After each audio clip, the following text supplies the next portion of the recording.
For the viewers who don't know, who is Elliot Wise? Elliot Wise has become a different character over the last 15 years. That then grew into, for whatever reason, a tenacious appetite for entrepreneurship. We were born at a very lucky period. I saw that opportunity, and that's why I got into web design. Do you think you should be trying to tap into the next breakthrough industry? What the hell are you doing in the period that you're not doing something? Like, you're sitting around just waiting for an opportunity to come along.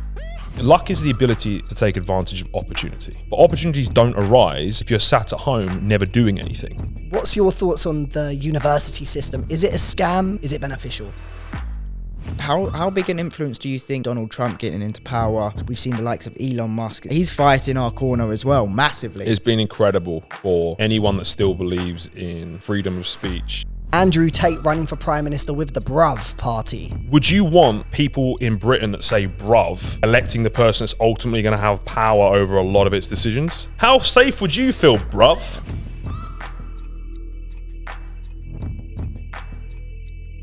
Welcome back to another episode of the Multipliers Club. Today we're with a very special guest, a self-made millionaire by the age of 19, a serial entrepreneur, and you've probably seen him pop up all over your social media. He has been the definition of virality going into 2025, none other than Elliot Wise. Well, thank you for such a glowing intro. Mate. Thank you. Thank you for coming through. So let's start off, Elliot. I'll just say the only reason I do podcasts now is because I just love the intros. That's what I'm turning up for. I'm like, I'll come back on the ones where I get the best intro. So thank you for that. I appreciate it. I was personally really excited about this because we were speaking before we started filming. I've been watching your content for a while. It resonates with me a lot, your message about a lot of things. So for the viewers who don't know, who is Elliot Wise?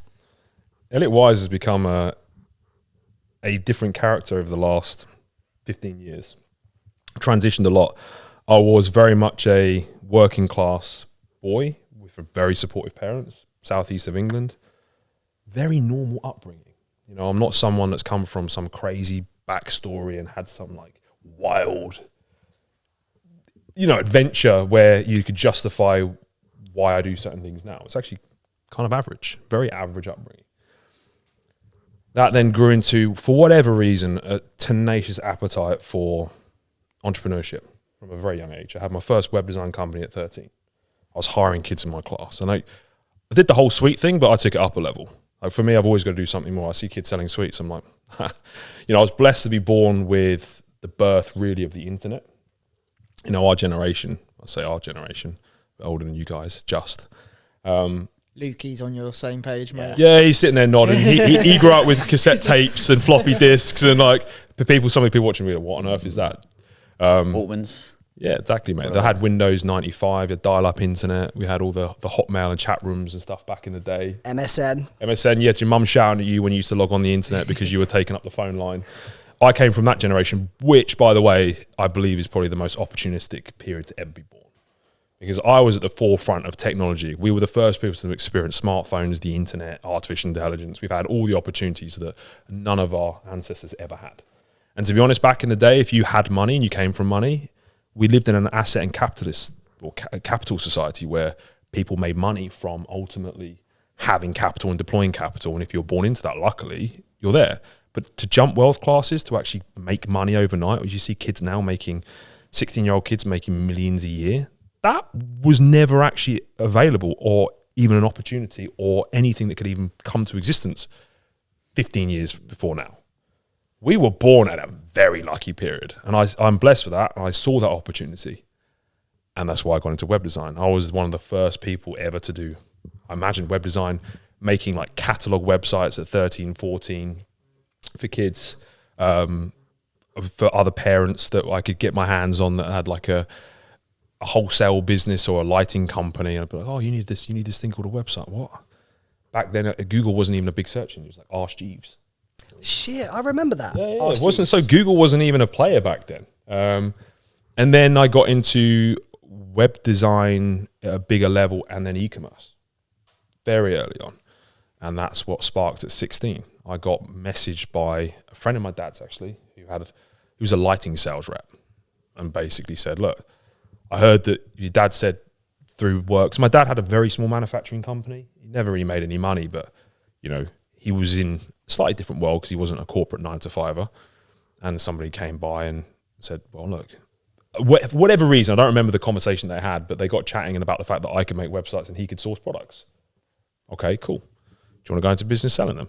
Because he couldn't be seen to be selling them because it was conflict of interest, because he was selling to people that were selling them. He was a middleman, but I could. And, he was like, he had the foresight to see that the online space was going somewhere and wanted to find someone young that wasn't going to charge him any money and wanted to go partnerships, and said, well, okay. I said, yeah, let's do it. Spent my entire summer holidays before sixth form college building my first e-commerce store, to which I then launched, I think, first few weeks of college, and sold nothing. It was like super excited, you got your website up and you're like, yeah.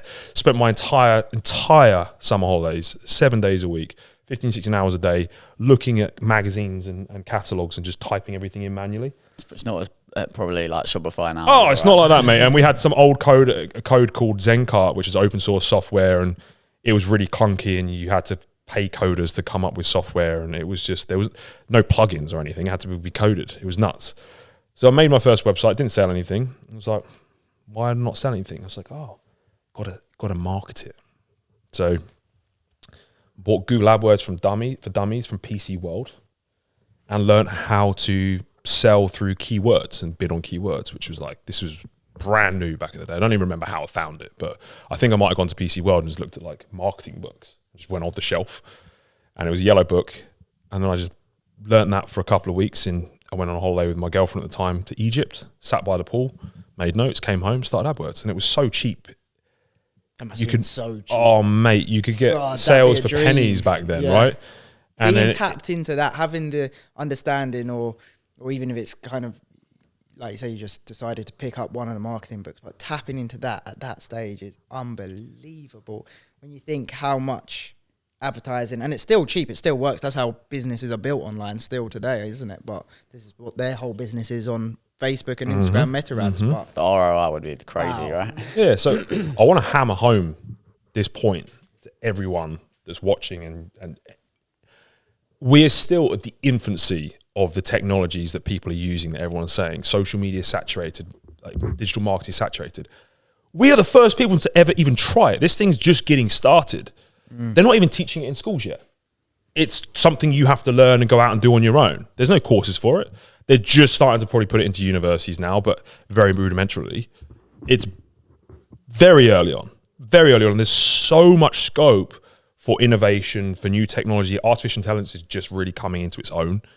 So that arbitrage is still, you're still a first mover. You're still a first mover. And as you rightly pointed out, when you're a first mover and you get the trend, it's like swimming downstream. You can print money with, like, this makes me laugh, because entrepreneurs that make a tremendous amount of money, the people that make billions in a very short period of time, like you take not necessarily Elon Musk, but you take any of the big tech companies now, they will sit there egotistically saying, well, it's my business acumen that made me all the money. That was one component of it. The other was just being in the right vehicle at the right time. You think Microsoft would be where it was if it was born before or after the year it was born in? No. Like, if it tried to start up now, it wouldn't be Microsoft anymore. It doesn't matter if Bill Gates was running the bloody thing or not. He would have a successful company, be wealthy, but he wouldn't be Bill Gates. He wouldn't be one of the best in the world. It's the time at which you do it and spotting the trend ahead of time, jumping in a vehicle that's going somewhere and just riding that wave as well, alongside very good business acumen. But the difference between someone that's might be worth a few million now versus someone that's worth $1 billion is literally just spotting the trend and getting in there at the right time. Do you think if people are trying to get started in business, though, do you think, what I see sometimes is maybe the main issue is just procrastination, but they're trying to spot the next revolutionary business or industry, find a massive gap in the market from day one before they've even got started. And then because of that, and they're trying to solve the biggest problems like the likes of Elon Musk before they've even started in business. Like, do you think you should be trying to tap into the next breakthrough industry or opportunity, or do you think what the hell are you doing in the period that you're not doing something? Like, you're sitting around just waiting for an opportunity to come along. Well, you need to be upskilling yourself, waiting so the opportunity when it arises is something that you can tap into and actually have the skill set to be able to take advantage of. Because when you get to a certain level, business is business as a whole, right? We can all sit here and discuss, we've got different businesses, all of us. But at the stage of being 5 years plus into business, you have a very good understanding of business as a wider industry, right? Whereas when you're first getting started, not like trying to do something that's going to completely revolutionize the world is just unrealistic, in my opinion. I know there's the likes of Mark Zuckerberg and stuff like this, but I don't know. Do you think there's certain businesses you'd recommend younger generation to get started on just to build that experience? Just business in itself is the thing you need to be getting into, because what you will find as well is through networking and actually applying yourself to developing good skill sets as an entrepreneur, you will start to develop better networks with people that are more advanced in business. And then you'll sit around having discussions like we've done off of camera tonight about trends, how to brand, all these things that are coming up. And then all of a sudden you're exposed to inside information. And then you can start, if you're clever enough, putting the pieces together and spot trends. But if you're outside on your own, how on earth are you supposed to figure that stuff out? It's very difficult. It's like traders that are inside networks and they're comparing information and sharing things that no one else is seeing, have a much deeper understanding of what's going on. Plus they're developing the skill set so that when they do see that thing comes along, they can actually do something about it and leverage it. Because quite often there is a requirement to have some form of financial backing as well. It definitely helps. You can make money without money, and I have. But for me now, I can make money a hell of a lot quicker I've got it, because I'll just buy into a business that's already doing well. If I see someone, right, for example now, before if I had no money, I would have to trade all of my time to start making money, because I'd have to develop the skill set. I'd have to put time and effort into building the company from scratch and bootstrap the bloody thing to get it moving. Now I will look at, okay, I see that industry is going somewhere, that artificial intelligence is going somewhere.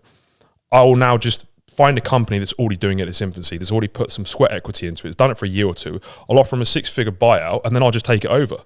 And I've massively accelerated my position to the point at which I'm trying to go to, because I now have the skill set and the positioning to be able to identify the opportunity and also leverage the speed at which I can get there. So I am then a faster mover than the other first movers, and then I'm going to destroy anyone that was sitting there on the sideline going, oh, this AI is really cool. And like, okay, what are you going to do about it now? And they can go to contact one of my network and say, right, got this access to this technology. I see this move, and they go, Elliot, okay, here's a $50 million loan. Let's go. Also, I know that person in that industry who's regulating this, and he'll also back it, and then it can go in this institution. I'm flying. While that guy that was sitting around waiting for 2 years to find the perfect wave has just been absolutely wiped out by me. You mentioned in there your network and how important that is now. Like, getting to where you are today, how big a part has your network been, and what's some of the approaches you've taken to build your network? I'll put it this way now.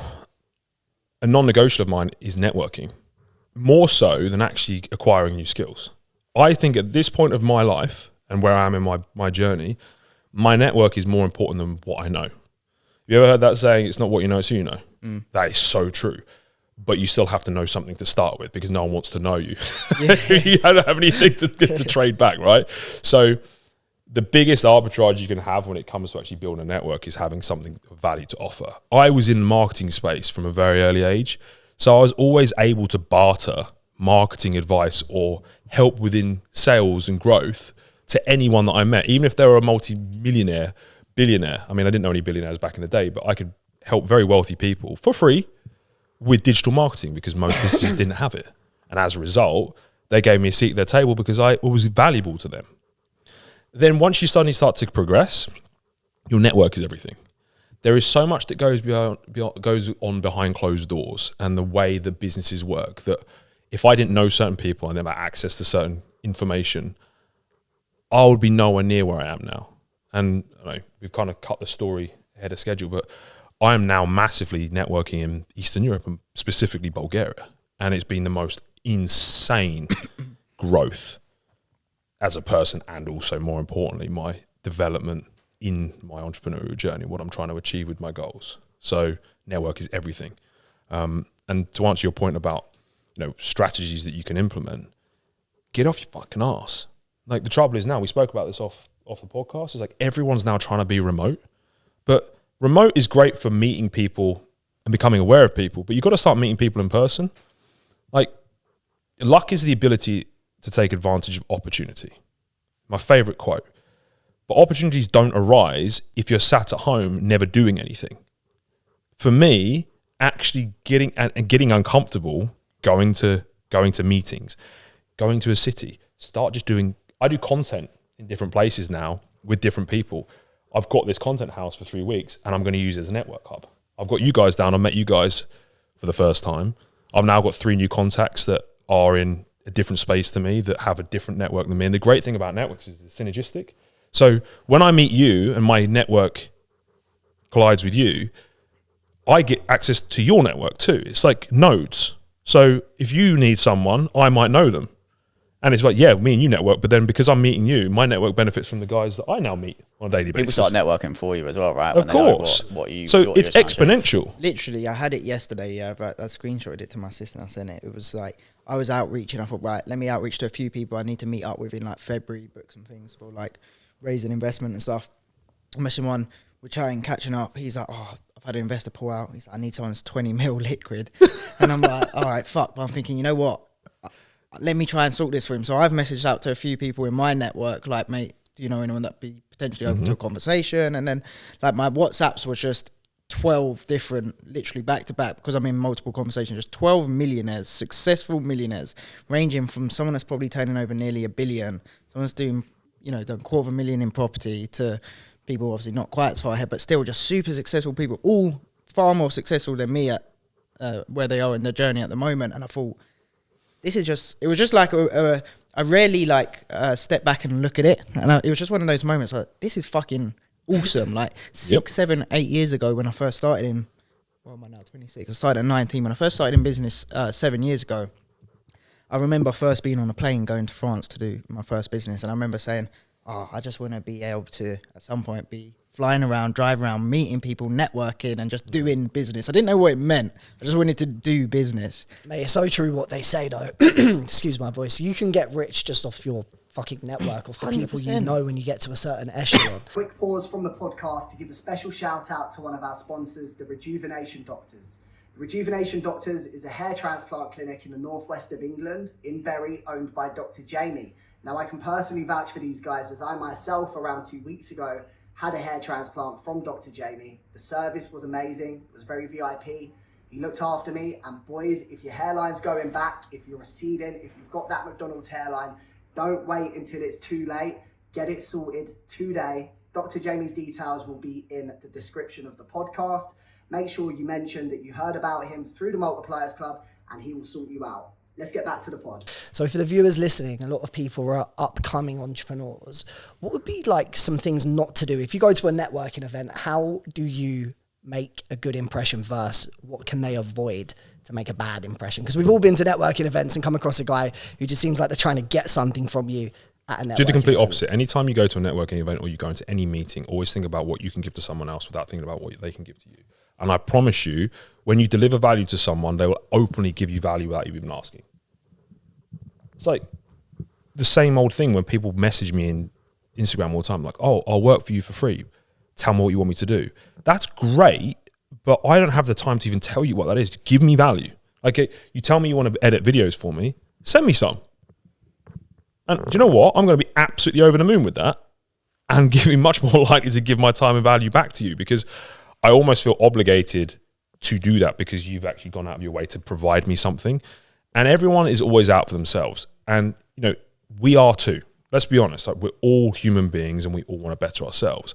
But regardless of that, if you go out with, initially when I meet people, there has to be a monetization stage at some point. And also I'm going to go back to your point you made a minute ago about networking, and it's almost, you know, you can monetize off of it.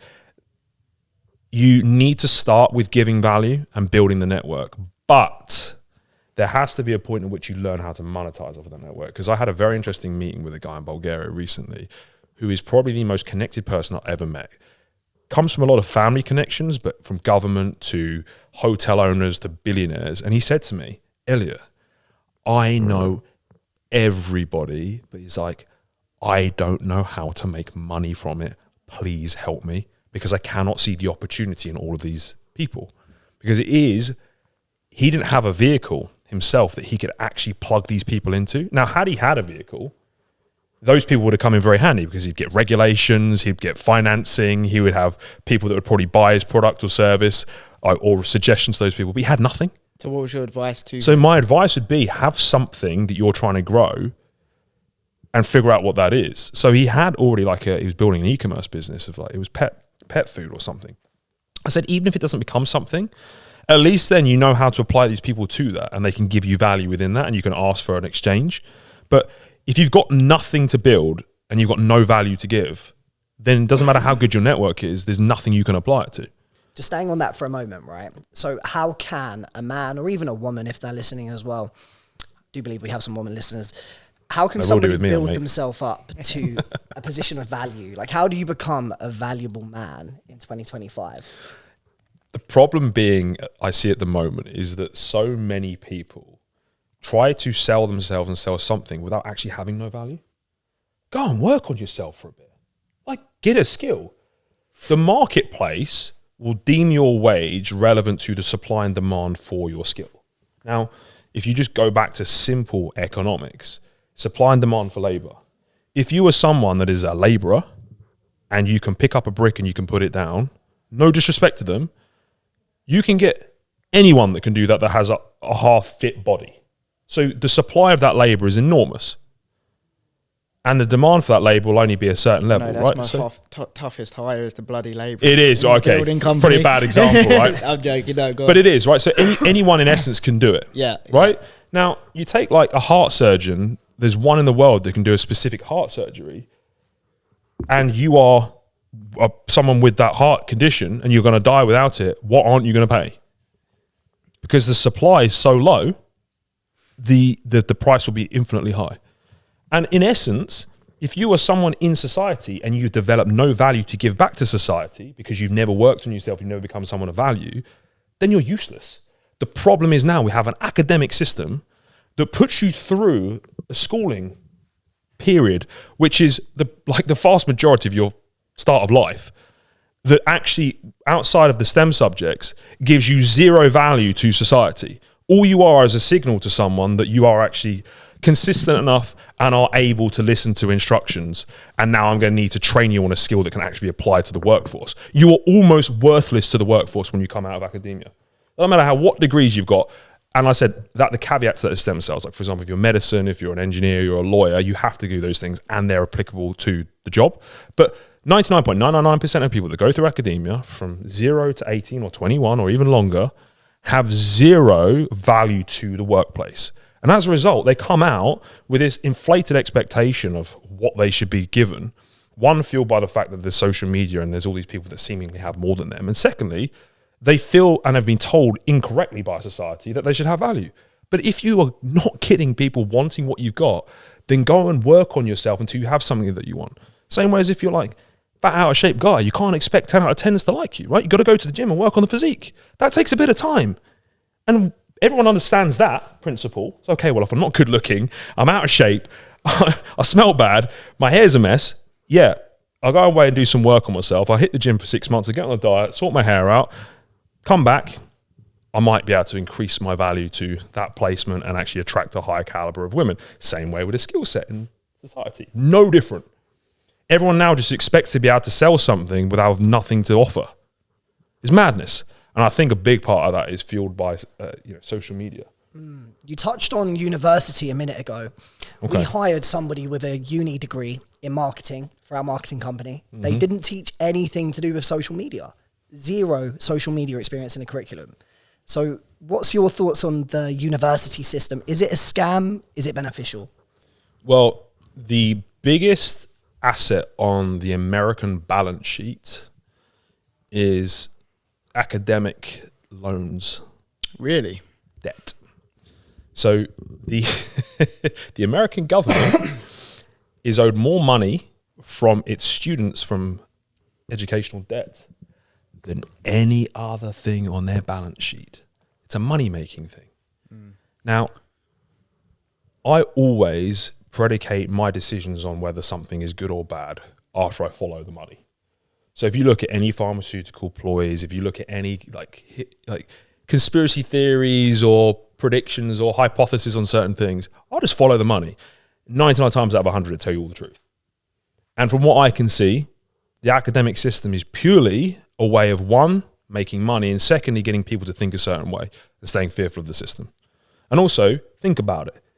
If you give someone a tremendous amount of debt before they've even started in life, you then give them handcuffs because that person is then beholden and you owe the government. Therefore, they technically own you from day one. Before you've even gone to the workplace, you owe someone money. That's a real shit place to start out. It's like starting out your business in debt. That's literally what they do. And it's quite a lot of And debt it's as a well. lot of It's debt. a lot like of debt, and they're 50 increasing Gs. it, right? So then all of a sudden, you don't ever bite the hand that feeds, and I've got to pay this person back. So don't do that. You owe us. You are then controlled. So it is a control mechanism. There's also obviously the curriculum is obviously engineered and cultivated so that people are predictable. And look, I actually don't disagree with having a decent amount of brainwashing for the average person, because we've seen what the average person is capable of, and I don't think I'd want to live in a country where everyone was just like out for themselves and was completely like out of the box thinking. It would probably be very short-lived, literally. So I think for the most part, people do need to have an element of control. There needs to be an element of fear. There needs to be an element of, brainwashing, and also like manipulating things. But just wake up. If you're not like that, you can start playing the game infinitely better. And it's not necessarily a scam. They do mislead you. And do you know what, actually? I've thought about this quite a lot. If you go back the generation before me, you go post-Second World War, like it was like the golden era, right? After the kind of Cold War, especially in the UK, the economy was absolutely booming, right? You can pick up a house for nothing. Debt was cheap. If you got a job because you went to university, you get an amazing paycheck, you get great job security and an insane pension. By the time you retired, your house was so valuable, you could have the rest of the money you'd have a great big pension to live off, you'd have a ton of money in your equity in your house because you had no mortgage, you managed to pay it off because you had a good job. So the information they were given was actually bloody good. And then the problem is the world changed, technology changed. Then you have our parents' generation going, listen to the government, they can do no wrong because they gave us this information about how great university was and get a good job and you get a stable pension. There's no decent pensions now. There's no job guarantee at the end of a university degree. The technology and the things that we now need to apply to life is no longer taught in those schooling systems. So I can understand why we're mistakenly pushed by our parents and society to go down that route, but we just need to open our eyes and say, actually, it doesn't work that way anymore. It's broken. Everything changed way quicker than this system changed. So I think there's an element of scam, but I think more so it's just an element that just hasn't caught up. And then the people that are just then getting pulled into that without thinking whether or not this is actually a good choice. Yeah, it's a great point. Just whilst we're touching on that as well, right?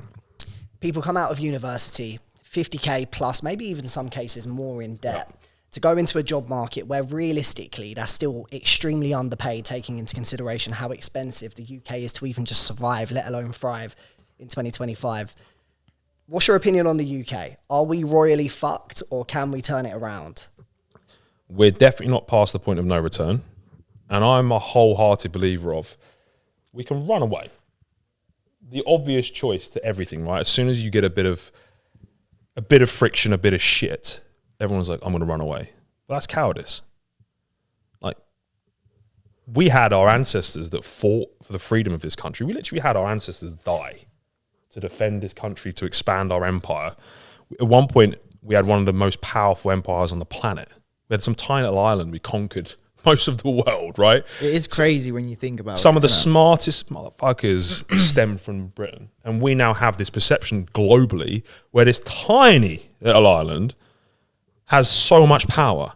Yet, because we've got into a bit of a shitty situation because we've managed to get the wrong government in place or whatever's happened, right? For whatever reason, all the men have gone, fuck this, I'm off. I'm going to Dubai. I'm going to, Bali or Thailand to escape this place. Let it run to rack and ruin. Why can't we fight? What would a fight look like to you? How do we don't need to physically fight, but people need to start speaking up and stop running away. It's like having these podcasts and these discussions and actually saying, well, if we stop running away and we actually say we don't agree with this rather than trying to be politically correct and worried about what might happen, things might change.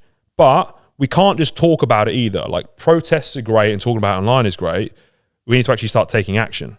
We need to start pushing new entrepreneurs out there. We need to start thinking, getting people to introspectively think about things and start questioning things and saying, no, I'm not going to sign up for that. No, thank you, I'm not going to school. I'm going to start doing this. And before long, you get people actually starting to make an impact, to make change. And it will take time. And a problem is the first movers are going to get absolutely smashed. Guys like me that are sitting there advocating this are going to go, they're coming up, they've got to make an example. But if we're utilizing of the platforms we have and the speakerphone we've got now, if we get an army behind us fast enough and enough of us together quick enough, we can start getting it moving in the right direction. Then all it takes is people getting, penetrating into the people that actually make the changes. Because look, without power, without money, without influence, nothing's going to change. You can sit there until you're blue in the face saying something on TikTok or Instagram. That's great.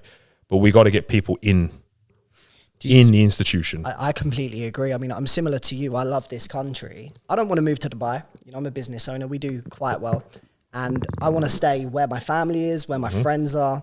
I'm not going to lie, it's tempting though. When you see, no tax, I can understand why people move where it's safe. You can wear a nice watch. You don't have to worry about getting your fucking arm chopped off, right? It is stressful. It is. So if Elliot Wise was Prime Minister, what would you do to fix the UK economy for the better?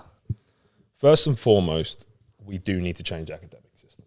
We need to get people understanding of the world we live in now and actually getting skills of value. So we need to actually incentivize young entrepreneurs, small businesses, actually getting us promoting and providing value to the rest of the world. Because right now, once again, as we said about what do we offer externally, we have our biggest export is financial services. That's it. That's why London's still such a big hub, because most of the world actually, communication and money actually stems a lot of it from London. Very powerful. That's all we export. The average person now is just a cog that doesn't provide any value to the wheel, right? It just doesn't do anything. So we need to get that changed. And what we ultimately need, what we really need is, we do need a change of government in a big way. We need a different narrative. We need to bring back the family unit. We need to promote, back in the day, right, there used to be tax breaks for married couples. There used to be more incentive there was social pressure about divorces and breakups. Because as soon as you damage the family unit, you then destroy the integrity of the country as a whole. Because, we spoke about this off camera, if someone attacks you personally, you'll fight back and it's, you'll defend yourself. But if someone attacks your wife and your kids, the reaction is very different. You're doing life. You're doing life. Right, if someone comes to burgle your house, you'd probably think about killing them, like twice about killing them, because you think, I don't want to get locked up for the rest of my life. Versus your family and your kids are in the other room, you'll fucking kill them without even thinking about it. Now, if we want a strong country that's going to stand up and actually look after and be prideful of itself, we need to have people proud of their families and they need something to protect. Right now, we've got nothing to protect. That's why people are letting people chop shit off their arm. When you look back maybe 20 or 30 years ago, having a traditional family unit was the norm. I don't even know if it's a conspiracy as such, but a lot of people feel like the deeper state or the government have tried to kind of break down the family unit by design because of control. What's your kind of take on that? Well, 100%. I think if you go back to the money side of things again, you can go down all this conspiracy theories always you want, but for the government to maintain high levels of tax and people doing their ant work, they want to be employed by big corporates where their salaries on PAYE, they're accounted for, everyone is tracked, checked, balanced, and doing what they need to do in the system. And they can track and set KPIs and basically become batteries. But the matrix is very true from that perspective. And the problem we've got now is because we've got this new technology of the internet and big speakerphones, they now need to apply a harder level of pressure to make sure that they control those people. So the good way is, like I said, break down the family unit. Give people a reason not to fight. Give people a reason not to stand up for themselves when they're not happy with their lot and they hate their situation. They'll just grin and bear it. They'll just go on and on and on because they've got nothing really that's worth standing up for. Like, we're not prideful of the country anymore. And this is why, if I can change the narrative, if I was to become Prime Minister, one big thing I'd bring back is the pride of Britain. We need patriotic people wholeheartedly singing the praises of the country. So rather than talk about all the shit that goes on here, there is a lot of good stuff as well. I mean, we have some of the most beautiful ancestry. We have some of the most amazing countryside and agriculture. And literally, we're just talking about Britain and the empire that we had.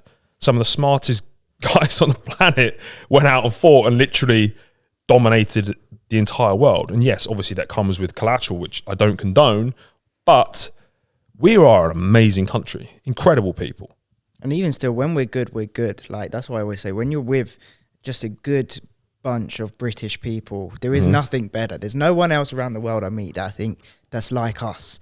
I think even like my friend, he's moved to Saudi, and we were just even in a cafe the other day, and it was just so English. And he's like, mate, I miss this so much. Like, just the people are so good when we're good. When we're good, we are good. I think it's because I think the patriotic people have probably been torn apart as well, just with narratives pushed through mainstream media and that type of thing. Who's a role model? Who's a leader for it? No one's pushing it. No one's promoting it. Guys and girls, just a quick one from me. We are on the road to 1,000 subscribers on our YouTube channel. So please, please, please do us a massive favor. Hit the pause button now. Go and just hit subscribe on YouTube. It will help us so much. We're trying to get bigger and better guests. We're investing into the content. So do us that favor, and we'll show you all the love in the world. Thank you. How big an influence do you think the whole Donald Trump getting into power? We've seen the likes of Elon Musk. It's just, I don't know if you're on Twitter or X, whatever it's called, but it's been wild watching what's going on there. Elon Musk, he's fighting our corner as well, massively. It's been incredible for anyone that still believes in like freedom of speech, entrepreneurship, a better way of doing things.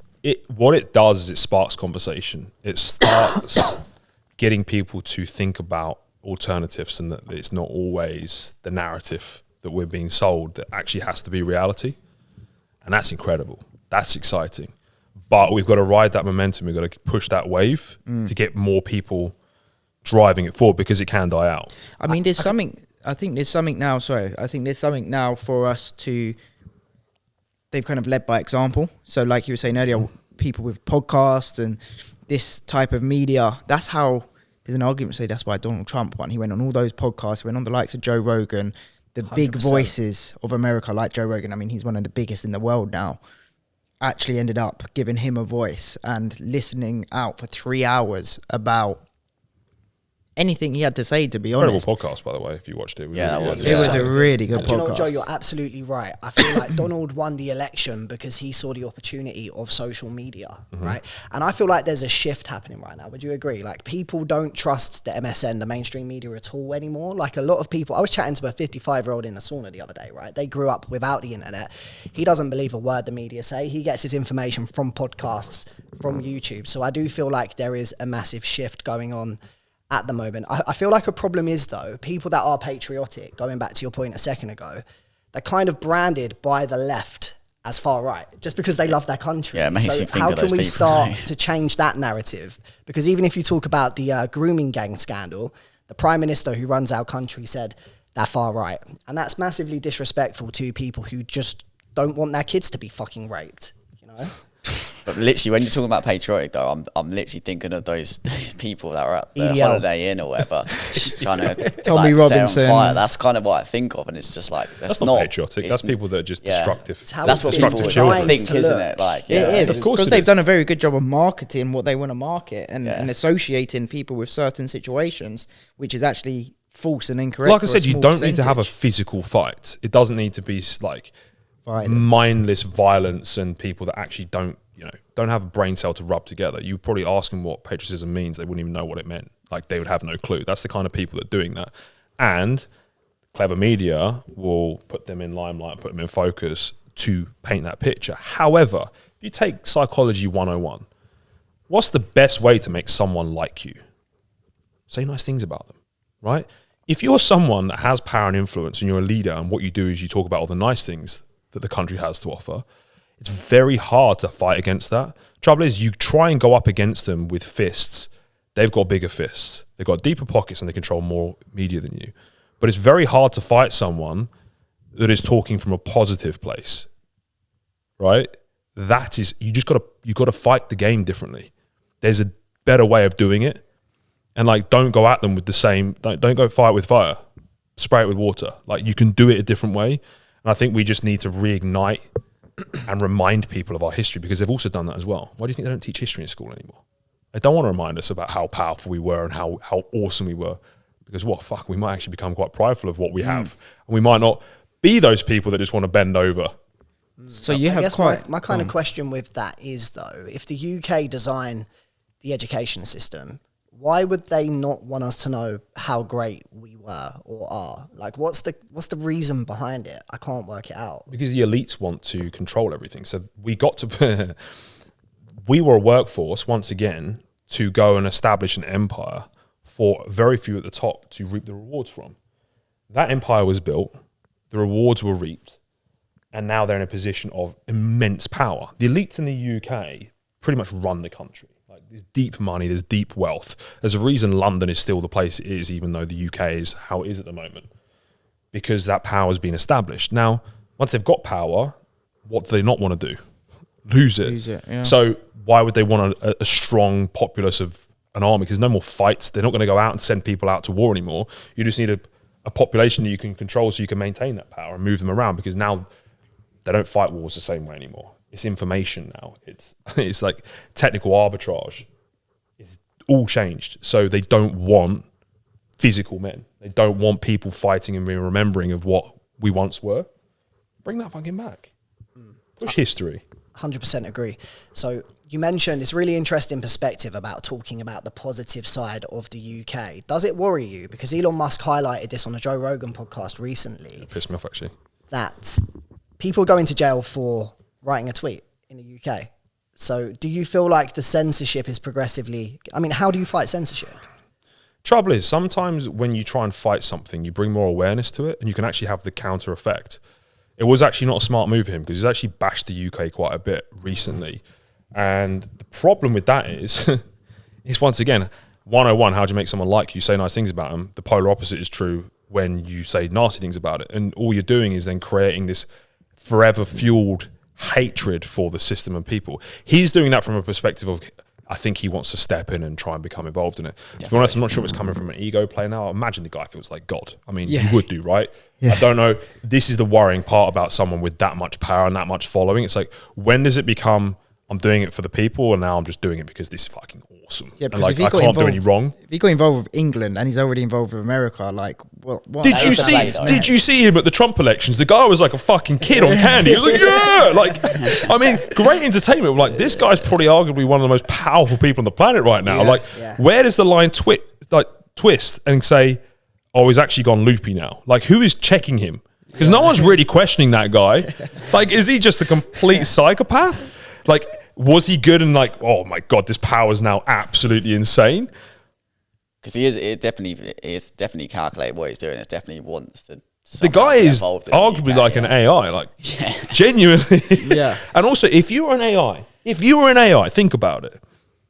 Someone like him would be the guy that you use because he's winning the hearts of the people. If you were an all-encompassing, most intellectual being ever existed, you'd get someone like Elon Musk to win the people over, get them to follow you and give him all the power in the world and then just destroy you.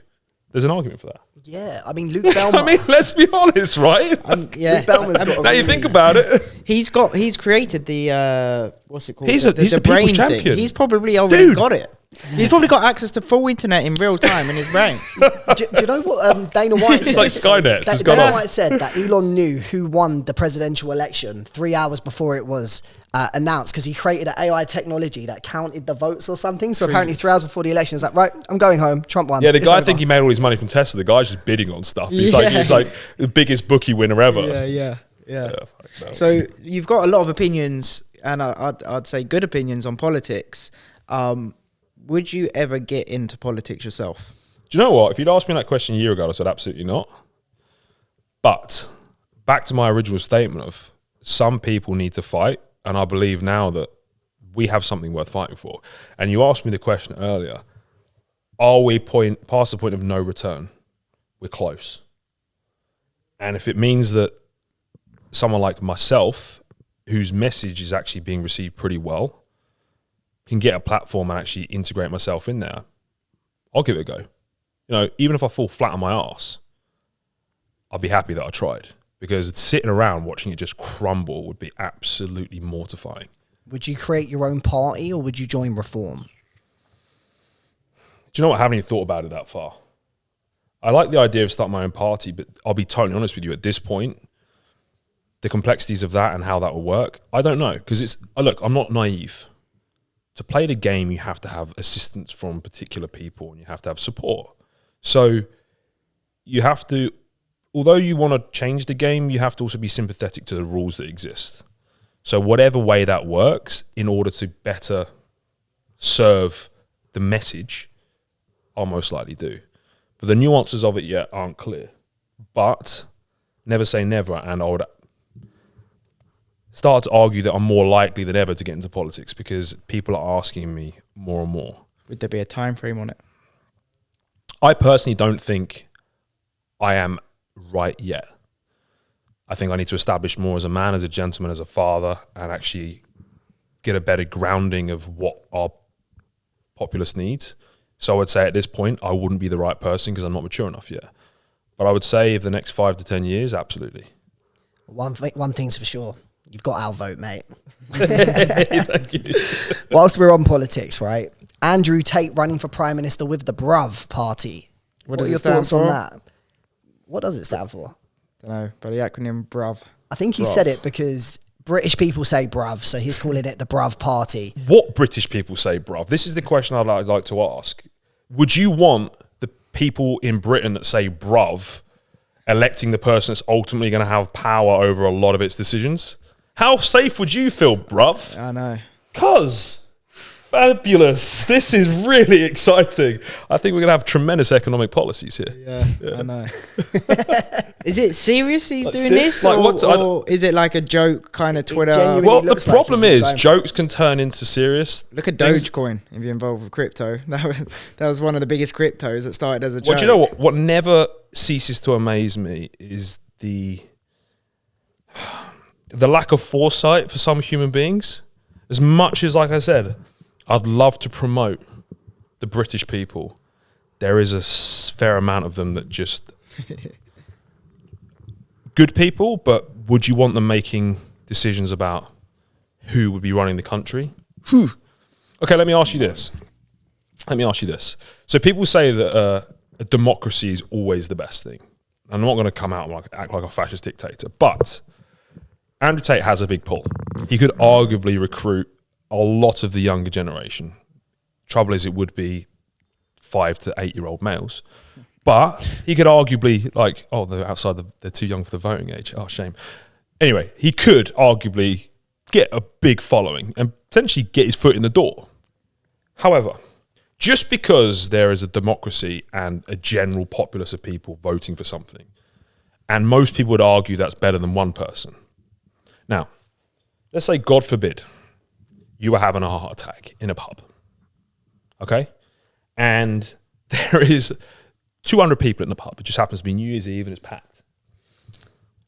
And everyone goes, oh, Christ, what do we do? And everyone's like, I don't know, right? Let's put it to the vote. Like, do we like give him like CPR or do we phone an ambulance? So there's a couple of decisions at play. What do we do? Well, let's put it to the vote. Now, you, the person having the heart attack that's on like life or death, would you pick to choose the opinions of the 200 people that are non-medical doctors, or the 201st person, the one person in there, who happens to be a cardiology surgeon that knows about this and what's going through? Now, system would tell you that actually you should pick the decision of all of the people in the pub that's a democracy. But let me ask you this question. If you're that person dying on the floor and he has a different opinion to everyone else in the pub that has no clue, whose opinion would you pick? Yeah, of course, the person. Yeah, no, So there is an argument for the Bruv gang that even if they get him to to elections and he actually looks like he might win, would we want it? No. I think it's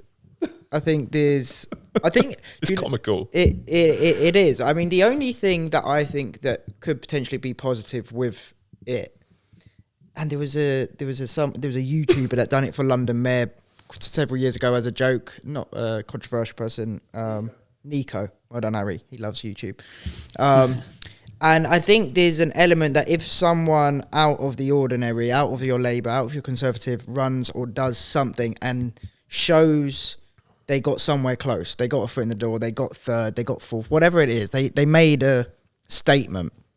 Hopefully it inspires the next set of people, maybe people that have got a bit of a better head on their shoulders to actually, someone like yourself that's now saying, well, would I do it, would I not? A year ago, you wouldn't. Maybe now if you saw the likes of, say, Andrew Tate actually come third place in an election, you think, you know what, I can do this too. And it actually gives you that confidence to... Well, Trump did that for sure. He's given that that idea that anyone can. Anyone can. It's quite different in America, though. But let me ask you this, right? The guy seems to be quite anti-immigration. Now, I imagine one of his first policies is that every man has the right to 10 girlfriends. So what's he going to do? There's not going to be enough women in the UK, so he's going to have to import and get immigrants in to actually satisfy all the men that need all these women, right? I mean, you look at the policies the guy's going to bring out, it's not really going to work. No. So staying on Andrew Tate for a moment, right? It's going to be expensive. I mean, he calls his blokes brokies. They're going to have to sign up to his real world because they need to earn some money to pay for all the women they're supposedly going to get. So, you know. Would you say that, aside from politics with Andrew Tate, what would you say his overall message is? Positive or toxic? For the minds of young men? I actually don't think the guy inherently is a toxic person. But I think he got carried away with social media and virality and ended up creating toxic messages, which I honestly don't think he even truly believes, to gain virality and influence. The problem is, as we said, with a very susceptible and easy influenced younger population of boys that have had no good role models who are crying out for someone, and that's almost not even a fault of his own. It was the failure of society that's enabled our young men and young boys of the country to be so easily misled because they are so lost. To have someone preaching such idiocy to then be allowed to get to that point, whereas, you know, my sons will go, who the hell is this moron talking about like multiple women and messaging 500 girls a day, and that's what... They'd be like, what? This is ridiculous. But the problem is they were left open and susceptible because of the failure of society. So you can blame him, or was it the toxic system that enabled them to be vulnerable enough to be influenced by a predator like that? But for the most part, I think his messaging is really good. And this is where I got really upset, actually, with where he went with it. Because with great power comes great responsibility. You know, I'll sit here and I'll have a bit of fun, and it's fun to poke, you know, poke and prod him. It's a lot of jest, right? You know, and we'll have a battle one day. I'm sure we'll do a podcast together and it'll be great. But he's put himself in a tremendous position of power, and he could arguably run in politics and create amazing change, yet he's creating the borough party. Why? Why be an arsehole? Do something good with it. You've got this momentum, you've got this power, and you could actually now influence kids in a really positive way. And he'll sit there and argue that it is, but he knows deep down that it's not. Do something good with it. You've got this power, you've got this platform. Like, don't be an arse. Like, that's literally all I would say to him. It's a really interesting perspective. I think Andrew Tate's message throughout the most part is positive, but then there's some things he says, I'm like, bro, that doesn't make any sense.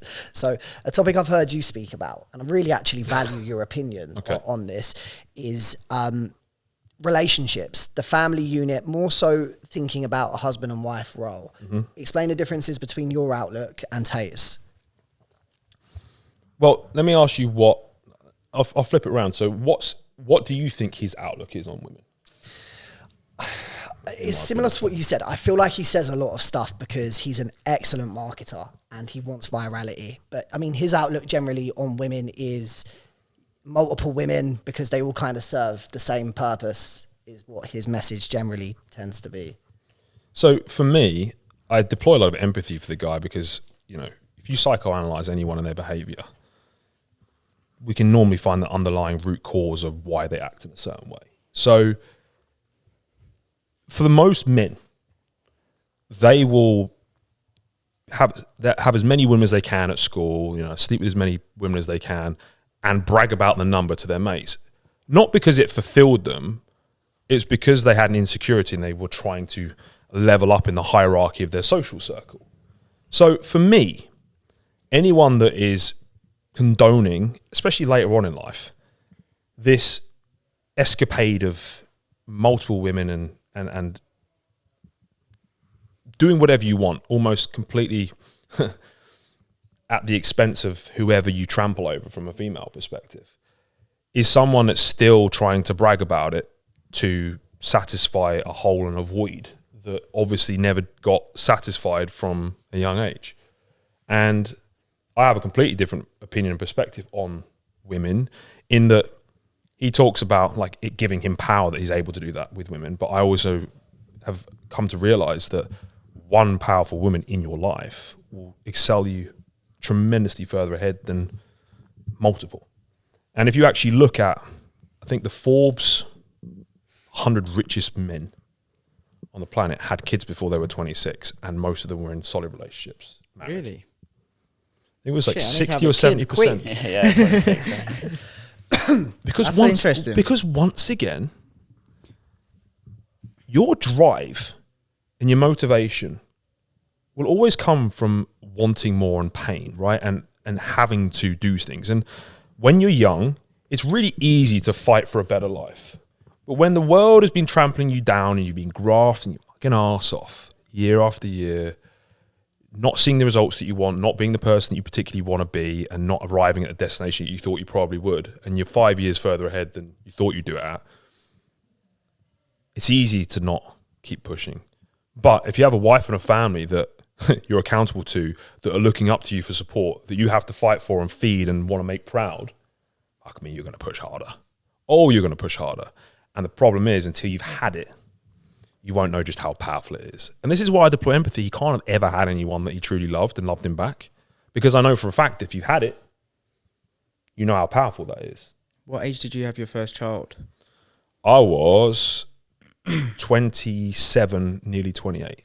So my oldest son was 5, 27th December just gone. So I was 27, turning 28 in the April coming. So would you say each time you had one of your children, you've got two Two children boys, now, yeah. it pushed you on to be more successful? I would say it is a reminder that there's things more important than you. And like I said, it gives you a drive that you never had before in periods of doubt, in periods of pain, where maybe you would have backed off a little bit. I'd never quit, but are you driving at 100%? Probably not.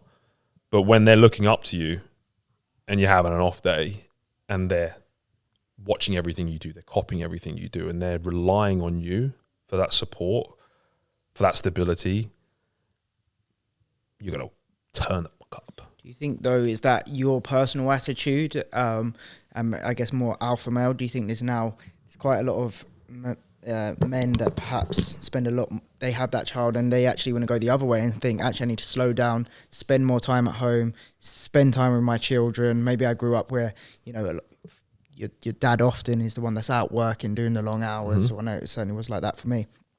I think there's quite a lot of men now that do go the other way. Do you think that's a good thing or bad thing? I think you should be able to choose. I think that I'm not going to judge anyone that wants to do that, because I don't believe in just the wealth part of your life, right? So I talk about 5 pillars: mindset, personal image, health and fitness, relationships and wealth. And all of those pillars in your life should be brought up in equal amounts. You can't do it all at the same time. You have to do them in seasons, and there has to be periods of imbalance to make sure that you can grow and push certain things as and when they drop down. However, the great thing about life is you can make it what you want it to be. And we all have different goals and aspirations and things we want to obtain from life. Now, if one of those things is you want to spend a lot more time with your family and you're happy earning, a moderate salary and you want security, then I'm all for it. That literally, I think you should have that decision. And if, you've got to that amazing point in your life where you're very content with spending time with your family, your kids and your loved ones, and you can afford to do it, go you. No issues with that. But if you are a driven motherfucker and you're scared of thinking that person or that thing might drag you away from it, I can tell you for a fact it won't. I can tell you for a fact it won't. It'll only drive you harder and push. It'll exacerbate the thing that you want more than ever. And it'll help you fight for the thing that you always wanted. And if that was big goals and aspirations, it'll help with that. If it was more of a position of working to get to a point where you can afford that time and luxury, then you'll push for that. Did you think that before you had children? I was scared of having kids. I was actually worried that it was going to track me from my goals. It was going to ruin my routine. It was going to pull me away from what I wanted to do. And bloody hell, it did to start with. And I really struggled to connect with my first son for the first 6 months. Men don't tell you this. It's like, oh, you have this instant connection with your son. I didn't. Really? I'm not a maternal person by any means. I've spent my entire life pushing for goals in a selfish way, for selfless reasons, but I've always dictated my own schedule. I've always pushed for the goals that I wanted to push for. I've always had my own vision of where I wanted to move to, where I wanted to live, and not really had to think about anyone else.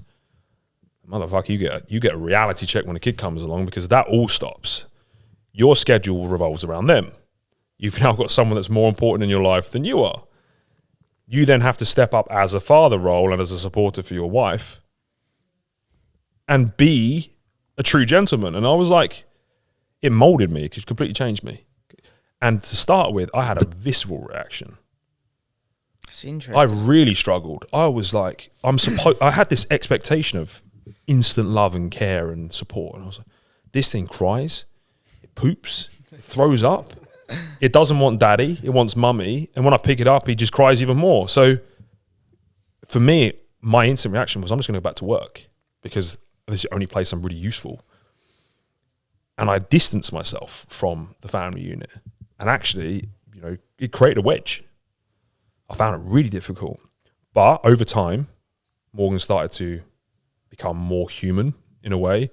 He started to recognize me more. He started to smile when I came in the room, and then before long he's saying dad, and then you build this connection, and then the love grows over time. But it certainly wasn't instantaneous. That's interesting. Not really, you don't really hear, like you say, you don't really hear people say that, or at least men are pussies, say mate. They don't tell you how it really is. Did you talk like that at the time? Were you open about this? I was brutally honest with my wife. So one thing I've always said is I will tell my wife the honest truth if she asks me. If she asks me, I won't just go out of my way to tell her I'm not connecting. But if she picks up and she asks me, I will tell her. And she knows that, and she respects me, and she doesn't always like me for it. But I had this open conversation with her, and I said, I am really struggling. I'm not happy. I'm not enjoying this. This is not fun. Like, it is not what people make it out to be. It is not. It is not. Not. And I was like, well, I don't know if I'm cut out for this. Really don't know if I'm cut out for this. And it was the first time I started questioning whether or not I'd made like a massive error. Honestly. What did she say to you? Sort your shit out. Like, there's nothing you can do. As I was, we didn't have an answer for it. There's no rule book for this. And I had no one to go to speak to about it, because no one's honest. You speak to these men and they're like, oh, it's the best thing that ever happened. I'm like, well, for some men, I think it is. For me, it really wasn't. I think the more entrepreneurial types that are more driven with goals and their routines and everything will struggle with it more. Because the children give certain people purpose because they don't have purpose. Whereas, but I had tons of purpose. I had my routine. I was fairly content with my journey, right? I've always wanted kids, but I didn't really understand the impact it was going to have on me emotionally. And it's a really weird, like, I'd never hear anybody talking about it. I'm one of the first people I've ever actually heard, and I don't know why, because it's not me, because since I've actually come out and said it to people, they're like, yeah, fuck me, I was the same. What advice would you give to people then that maybe going through it soon? I would say, don't let me put you off, because once you actually get further into it, it's like you have to earn the love for each other. And you can't just expect that thing to happen. And go in with an open mind. I think my problem is that I never heard anyone say that, I might not make an instant connection. And then I worried that it was me. And I was blaming myself and feeling guilt constantly about it. When I'd say, well, look, if you don't, it will happen over time. It might take you a lot longer than someone else. It might take you a lot longer than your brother. My brother was instantly besotted with his daughter. Instantly besotted. I wasn't the same. I'm just here to tell you that might be the case for you. I've never heard a man say that ever, though. No, it's an interesting point. I've heard women. I've heard it coming from women occasionally. Yeah, a lot of women the suffer depression with, thing. I think it's called postnatal depression. Yeah. Where a lot of women can feel like they hate the child, and it's like an actual mental disorder, which I think goes away over time. So it's just interesting to hear it from a male perspective, because I'm sure you're not the first person to feel that way. I'm certainly not. And if you watch a lot of men that at work, all of a sudden their hours go up. They're at the office more. And then I started to use my work as an excuse. I thought, I've got to provide. No, I was actually just running away. Yeah. Because I was comfortable in work, solving problems and actually dealing with stress of work, which was more comfortable than not understanding why I didn't have this connection with my son. It's interesting because I'm actually like, people I've lost, like when I lost my gran and I've lost my aunt and stuff, if it's any of those situations, I don't really know initially how to deal with it. It's just work, and I work longer hours, and I just know how to do work. Just give me, like, I'll start earlier, work later, and I've noticed that in me, and it's the same probably principle that, I don't know why, I'm just drawn to, I know what I'm doing with work, I know how to be an entrepreneur, I don't know how to deal with the other stuff. It's like you said earlier, I resonate with that. It's like the only place you feel useful is being an entrepreneur and in the grind. I think I can really relate to that. I'm sure you boys can as well. If you take that away, I went to Bali for like 3 weeks. After 2 weeks, I was so lost. I just wanted to go back to the hustle, man. Honestly, it's crazy. Well, let me go back to the original point. Like, anyone that has a kid that might be going through that, it will pass, and then they'll end up being the best thing that ever happened to you. Like, as cliche as it is to say, like, I love my sons more than anything, I'd die for them immediately. Whereas I wouldn't have said that for the first 6 months. I'm being brutally honest, right? Yeah. And that's the truth. But now it's completely different, and it does get there. It does get there, even if you're a bit slower to catch up. Now, with regards to your point about the work and hustle, I mentor a lot of extremely successful men that have gone down the red pill route, got to retirement, 9-figure guys. I worked with a guy last year, and he flew out to see me for 12 weeks because he was in a bad spot. The guy had conquered life in every kind of quantifiable metric when it comes to passive income, wealth. I mean, they had like 8 supercars, cows all over the place, more money than God. And he was miserable. And the main thing was, one, there was an underlying issue with women, red pill attitude. But more importantly, he'd retired. If you are a man that gets motivated, that is driven, that's an empire builder, as soon as you build the empire and you've got no one else to conquer, you're effectively useless in your own mind. And a man without a purpose is depressed. Genuinely. Stress, struggle, a reason to get out of bed every morning, even though it's painful, keeps us motivated, keeps us happy.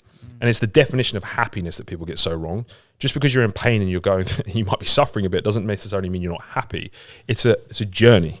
Can I ask you a question on that? Yes. So a lot of people that come into money young, in their early 20s, hit a crypto pump or sell a company, a lot of the time people have to check on their mental health because it's almost like they've achieved a lot of what they thought. I feel so sorry for that.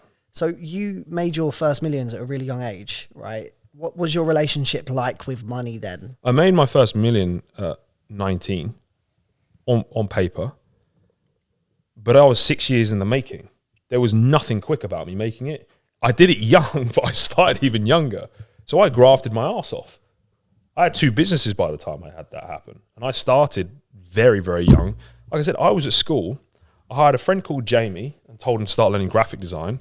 I had a friend called Tom I got learning e-commerce. So he started coding Zencart sites. The initial site he made was for his local scouts club, and he was selling the beaver ties to the local community. And I said, that's when I found him. I was like, oh, you did that for your like scout group? And he was like, yeah. I was like, I've got some projects on. Do you want to build a website for me? And then I got Jamie doing the graphics. And I started micromanaging the team and the network and the suppliers and figuring out obviously how to market all this stuff. So I was putting that shit together when I was in my secondary school. So for me, it didn't come quick. And although I made good money initially, it didn't just flow in. Obviously, I was reinvesting the money back into the company. I was buying new stock. I got 2 warehouses. I had 6 members of staff. And then I flew out to China when I was in my early 20s to start finding suppliers out there, pumped loads of money into that. And we were earning really good money. I had like a Range Rover. I ended up getting a Bentley when I was 21, 22. I had a 4-bedroom detached house in the southeast at 21 when I came out of university. Bentley, Range Rover on the driveway. And then my business partner fucked me over and I ended up losing all of it. Oh. So yeah, I had a massive hit. But although I was earning really good money on paper, I was pumping it back into the business because also it didn't just happen overnight. The problem with crypto pumps is it's speculative. And unless you are a brilliant trader, and by the way, they are made over years and years and years of trading. It doesn't just happen overnight. They've put the work in and they have discipline. They understand margin. They understand like quantifiable and sustainable returns. They understand risk management. People that hit a crypto pump or they put into a meme coin, earn it overnight, it goes to the moon. The problem with that is you've had a high that's almost impossible to replicate It's like getting the biggest drug hit ever known to man and never, ever being able to quench that thirst ever again. Not only that, you've then not also developed the financial literacy and skill set to look after and keep the money. The thing about money is it takes a tremendous amount of financial literacy and skill and sacrifice and discipline to keep it, let alone multiply it. And these people that just almost win a lottery, which is what it is, can't replicate it again. You'd be so much better off learning a skill, copywriting, sales, digital marketing, that's going to get you to the point where earning 5 to 10K a month, and that will feed you for the rest of your life, than earning 3 million on a crypto pump and never being able to copy that ever again. I feel so sorry for them. They're going to be an absolute mess. Yeah, because then also, you're never going to go and work an Audi. No. And you're never going to want to sit there learning the skill because you've lived the life where you're on jets, you were living in the best penthouses in Dubai, and you blew the whole bloody lot, thinking it was going to happen again. But you won the lottery, mate. You didn't even realize it. And then by the time you realize it, you're then depressed because you understand the fact that you don't want to do the work. You understand the fact that you're never going to duplicate it again. But you had all of that wealth and accolade and amazing times that you now are never going to have again. I would honestly rather never have had it than have it and then lost it. It's like the thing I would say about flying first class or business class. Once you've flown it, you are fucked. Because you're never going to want to fly economy ever again. It's so fucking true. And it's an expensive habit, man. It is, but the trouble is, as soon as you've tasted it, you better, God, make sure you fucking work to keep it. Because you imagine being, like, you spend your life driving around in Rolls Royces, but if you're only ever in your Peugeot 106, yes, you've never had the ability to have that feeling. Great. But having got there, lost it, and never been able to make it back because you didn't have the skill set. So just make sure that you get those things, but you got it through a skill that's replicable, that you can do over and over again, so that if you do lose it, you can make it back. And you're not worried about, not so worried about losing it because you know you've got that skill set and you've got that within you. Absolutely. Sure. I think what's really admirable about your situation from a young age is most 19-year-olds, if they had £1 million in their account, right? I mean, hell, like, you know, they would have thought they made it. So what gave you the kind of long-term vision to keep pushing? Did you ever have kind of some erratic moments where you just started blowing hella racks? Hella racks. All right, bruv. Listening to too much Andrew Tate. Jesus. Do you know what? I never had anything great. Like, my biggest splurges were cars. And the reason being was, for me, a car was a quantifiable way of patting myself on the back for the journey that I'd achieved so far. I'm actually a big believer in rewarding yourself along the way. It's all well and good pushing and pushing and pushing to the point at which you optimize every penny that you earn and you reinvest it, as Warren Buffett would say. Like, every pound that you spend, you could have invested and made more because you have the ability to do that. But fuck me. I mean, what am I going to do? Push till I'm 80 and never enjoy it? I want to get in something or be reminded of the fact that, my work paid off to a certain degree. And that motivated me even more. So every car progression was a reminder to me that I was elevating in business. It meant so much more to me than the car. The car meant nothing. It was a badge to me that I'd hit a certain milestone.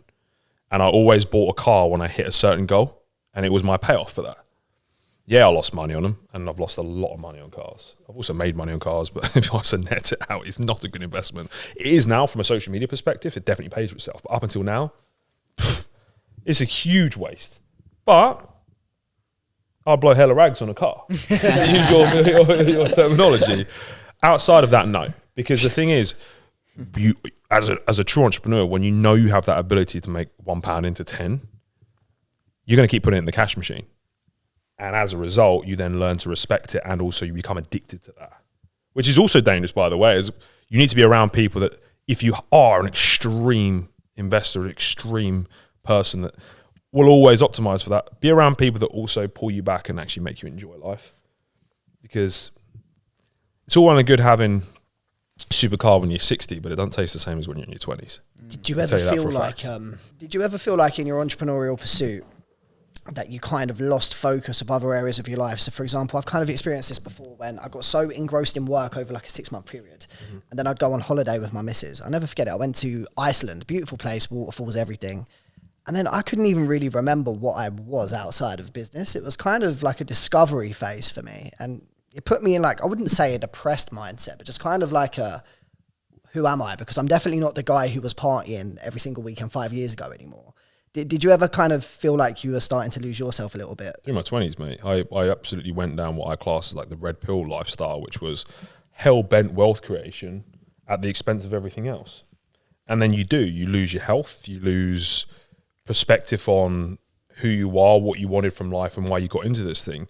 And what we have to remember is we got into making money in the first place so we could have more freedom, so we could spend more time with our girlfriends and our parents and do all these nice things. But then you end up sacrificing all those things to earn more money. Maybe thinking one day that you'll do those things again, but you never do if you don't check yourself. You check yourself. So it's really important that, okay, maybe the wealth creation side takes a little bit longer, but you also focus on the other pillars in your life. The irony is, it's only when you suddenly realize that you spend time and effort on those other pillars in your life, the fucking wealth absolutely exponentially increases anyway. Because when you're looking after your mental health and your relationships and your health and fitness, your wealth just accelerates. So be more holistic with it. And I'm not saying you shouldn't go through absolute seasons of eating shit and doing nothing else. That's going to have to happen every now and then. But never lose yourself, because I have done that. I have done that more times than I'd like to admit. Yeah, most people don't talk about that, so I admire you, for being so open on that matter. Talking about health, I can see that you're in good shape. Definitely a gym guy, right? Mm-hmm. He says drinking whiskey. How important has the gym and fitness been for your success, would you say? There's a running theme here. So gym for me was a toxic thing through my 20s. Same with business. I took everything to an absolute extreme, and I think it came from a place of complete control. So I went down full bodybuilding route, and they call it health and fitness, but I can tell you bodybuilding is probably the least healthy thing you can do on the planet. You're eating 6-7 times a day, you're taking silly stuff, you are cutting out all of your networking, you are pushing your health to the limits with everything that you're doing. Like, I couldn't even bend over and put my fucking socks on, my knees were so bad, and I was 23. I was 120 kilos, walking around and getting out of breath walking up the stairs. Yeah, I had abs and I was absolutely enormous, but I looked like a fridge. I was taking everything to extreme. I was training 2 or 3 hours a day. I was around professional bodybuilders. I didn't have to spend any time with normal people. And it was all part of this whole mission I had to become just extreme in every area. And when you are out of control, or you are scared of losing control, you will be drawn to things where you can have complete control. For me, that was bodybuilding and business, because they're variables that are fully in your grasp. And I think there was a fear there potentially of the fact that, for whatever reason, I've not really figured out what it was, but there was a fear of lack of control elsewhere in my life. So then I narrowed in on the things that I could.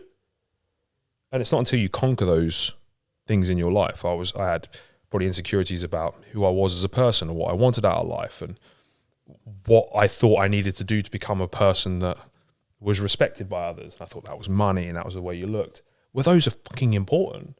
It's also just being a good son and a great boyfriend, or, like in my case now, a great father. Those things are just as important, or like just a nice person that helps other people, and you're giving that value back to people that you encounter on a daily basis. Lost those ones because it was all about me and what I was doing. And that then has transitioned into use your body to serve you. Don't use you to serve your body, because that's what I was doing. I was giving everything to my body, everything to my wealth. And now I believe that with the way I am now, I use my body to serve me through my energy, through the way I look, my health, so I have the ability to earn more money, which is also for me, but also for others. I think when you start finding true fulfillment, it's after the period of actually finding that helping others is one of the best ways to fulfill you. And you don't realize that when you're young. You can't teach that to someone. And I'm sitting there preaching and people go, yeah, fuck you. That's great. You'll figure it out. You'll get there one day. Hopefully quicker than I did. But when you start doing things, and I'm not, like, do you know what? I'm not like some philanthropist that's sitting here saying, I give everything to charity. I don't. I like making a shitload of money and I like looking good. But I also like helping a lot of other people as well. I think you can get the balance right. And when you do that, life is great. Life is really good then. And then you don't lose yourself so much. For sure. What motivated your dress sense? It's very old money, slick. Was there like a guy you used to look up to thinking, I want to look like that guy? Or was it kind of by design? So through my social media escapade and pushing for virality, one thing that happens is you learn to not give a fuck what other people think. It's the best thing about it. If you push through the barriers and the Facebook comments and the YouTube comments and the TikTok comments and all the shit that you get, to get truly viral and actually start building a personal brand, you just have to stop giving a fuck what other people think. And I got to this point in my life where I was like, I actually genuinely don't care anymore, because it just doesn't faze me. I'm really comfortable in who I am, the mission that I'm on, and what I'm doing as a person. So then everything I then did, the cars that I buy, the clothes that I wear, the way I wear my hair, who I speak to, what countries I go to, what restaurants I eat in, is purely what I want to do, not predicated on what other people think. So I like dressing like this. I like old money. I like the old gentleman vibe. I used to love suits. I used to love going into London with a suit on. I used to feel fucking awesome. Yeah. And that was where it came from. And I was like, well, I feel happiest and most comfortable in that. So I could give a shit if people want to comment on my dress sense. I don't care, as long as I'm happy. And do you know what? Confidence is the most attractive trait someone can possess. Because when you're confident, people follow.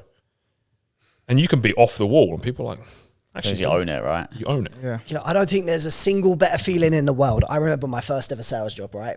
Getting a good suit. Well, actually, it was a pretty shit suit, but it looked nice. You felt great in it, mate. I bet you felt like the boss. Mate, the best. Walking over London Bridge, right? I had a red tie, red hanky, red socks, Russell. Oh, wow. You went like, all that. Was it a grey suit? It was a navy blue suit. Oh, that kind of works. Yeah. No, out there, but like that works. Very out there, man. I used to love it. And whenever I do wear a suit now, which is rare, I feel great, man. I absolutely You do feel good getting dressed up. Yeah. 100%. So I've made a thing now where myself and my community, I'm like, if you're around me and you're part of my network, you go to the gym dressed well. I have a saying, like, you can never be too overdressed.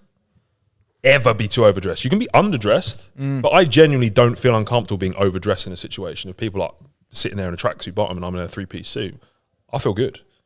And what I do is I like to turn up to the gym dressed well. And people go, oh, it's not efficient. Motherfucker, are you Elon Musk? Are you at that level that you need to optimize 5 minutes of your day to pick? And also, if you just organize your wardrobe and you understood colors and how to put things together, it's not hard. The only reason you wear crap clothes is because you've actually got them in the cupboard. Just get rid of anything that's actually crap, and then it's actually hard not to put things together. Understand basic color patterns. Make sure that you've got nothing in the house that actually you could wear and would look really shit. And you can't really go wrong. It doesn't take very long. So I go to the gym, I get changed, I train, have a shower, get dressed again, and leave. And you know what? The way people treat you, the way people look at you in the gym as well, they're not looking at you like you're a muppet. They're looking at you like, yeah, he's making more of an effort than me. I respect that. He's in better shape than me. I respect that. It's not a bad thing. Have you noticed as well, people treat you differently in a good way? Like if I go into a cafe and I'm smart casual, I always get greeted with a smile. But if I've got a D-squared hat on and a Moncler jacket, they're like, who's this guy? Type of thing. You know? Of course it is. It's like a completely different outlook, which is positive when you dress well. We're human beings, and as a result, we judge people on the way they look. If you wear something that says something about yourself because you wear a certain brand, a brand is a story and a set of values and ethical and moral values that people tend to follow and want to be associated with. That when people see you with that thing, they'll make a judgment on you. So, and you're also wearing it because of what it says about yourself. So of course, if you are wearing a bruv shirt, top G shirt, hella ruck shirt, people will make an assumption straight away on who you are and treat you as such. It's true. So fucking true. So for the viewers listening, they want to start dressing better so they can make a better impression in potentially a networking event or just in life. Where are some places that are semi-cost efficient where somebody can start to dress better? Let's say they're just kind of coming out of that Moncler and D-squared phase. Just asking for a friend. Asking for a friend. It's going to sound really like old manny, but if you're in the UK, M&S. Oh, mate, so M&S I go head to toe M&S now. Times, yeah. Fucking awesome. I said this, I was on holiday just now. I was in head M&S and I was like, is M&S getting trendier or am I getting older? Yeah. I was like, because I was in head to toe 2 days in a row. M&S is affordable, it's great quality materials, and like you want to wear stuff that you're not going to wash it once and it's going to look like a box or shrink. It's not old people clothes. And the thing is, the variety is enormous. So M&S is great. Zara's not bad. Zara, if you want to, the quality's not as good as M&S, but it's cheaper and it's got more of Italian flair to it. So it's actually pretty good. Where else is nice? Even Next sometimes do some half decent stuff if you're going a slightly more formal.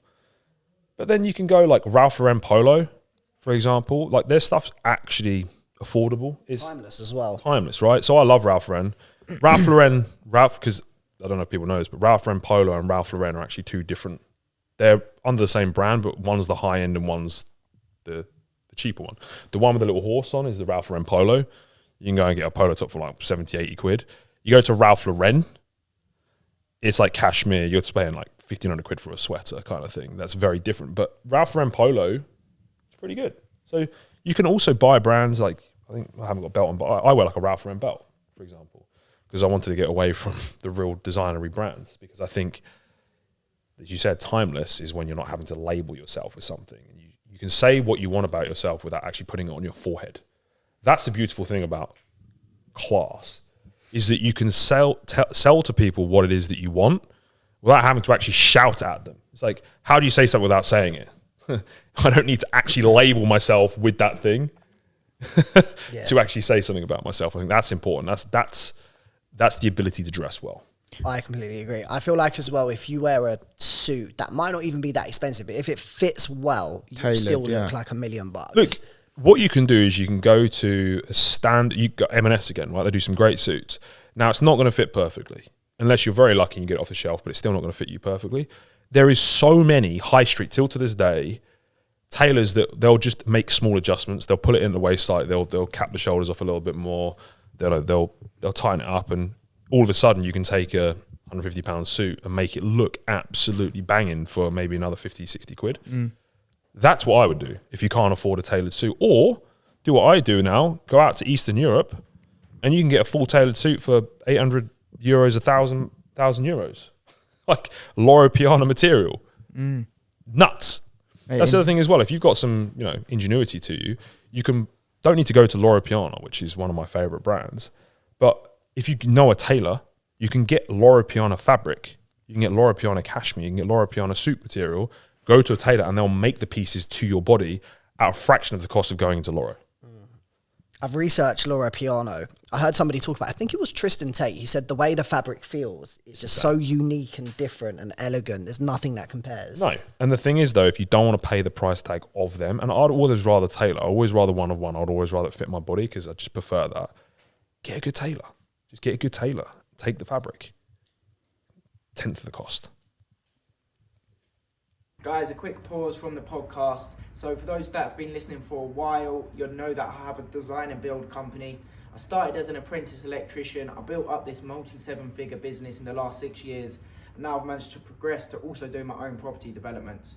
Now I get a lot of messages from you guys asking for advice. So I thought I'm going to give something back. If you drop me a message on my private Instagram, JoeTodd23, drop me a DM, then I'm willing to offer you a free 1-hour strategy call for any trade or construction business to put something in place to see how we can help grow your business. Who is, one question we've not asked, like who's your main target demographic that you try to reach out to with your content? I thought it was going to be younger men. Whoa, was I wrong. I had no idea how many 30 to 60-year-old men there are that have got to a position in life where they're relatively successful, have not achieved what they thought they were going to achieve. They might have done from a financial perspective, but they're sitting there waking up every single day, not quite happy with where they're at or who they are, and they know that there's something more, and they're on their way to, potentially not retirement, but they're getting on. And they realize there's a time clock to their life, and they haven't achieved what they wanted to achieve and actually have no clue how to get there, because everything they were sold from society, from gurus, they did, and they did well, and they're sat in this void like, what the fuck do I do now?